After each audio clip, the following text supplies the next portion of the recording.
ఇక్కడ మేము 20 రింగ్స్ వేసి అందులో సాయిల్ పోసి కొన్ని చెట్లను పెంచుతున్నాం. యాంటీబయోటిక్ చెట్లని, తులసి చెట్లు, అలోవెరా, ఇంకొన్ని చెట్లు పెంచుతున్నాం. వీటి వల్ల చాలా ఉపయోగాలు ఉన్నాయి. మనం జ్వరం వచ్చినా ఏమైనా జబ్బులు వచ్చినా కానీ మెడికల్ క్యాంప్కి వెళ్తున్నాం. దాని బదులు మనము ఇక్కడనే మెడిసిన్ తీసుకొని వీటి గురించి తెలుసుకొని మనము ఈ ఇంట్లో స్ప్రెడ్ చేసుకొని ఇవి వాడుకుంటే చాలా మంచిది. వాటర్ స్టోరేజ్ గురించి అక్కడ ఇట్లా ఒకటి కట్టినాం అన్నమాట. వాటర్ గురించి అందులో ఒక లేయర్లో కొన్ని పెద్ద పెద్ద రాళ్ళు, కొన్ని ఏమో కంకర రాళ్ళు, కొద్దిగా సాయిల్ పోసి కట్టినాము. అందులో గ్రౌండ్ లెవెల్ వాటర్ మొత్తం తగ్గిపోయినాయి. ఇప్పుడు వర్షాలు వచ్చినాయని అందులో పోయి మొత్తం ఇంకిపోయి కొన్ని గ్రౌండ్ వాటర్ లెవెల్స్ పెరిగి బోర్వెల్స్ వేసినా సరే కొన్ని ఫీట్స్ల లోపలనే ఎమ్మటే వాటర్ వస్తాయన్నమాట.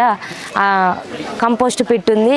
కంపోస్ట్ పిట్లో మనము ఇక్కడ ఆకులన్నీ తీసుకుపోయి అందులో వేస్తే అలా కంపోస్ట్ అయితే కొద్దిగా ఎరువు వస్తుంది. అవి మాన్యూర్గానే మనము చెట్లలో వేసుకొని మంచిగా పెంచుకోవచ్చు, మన దగ్గరనే పెంచుకోవచ్చు అన్నీ.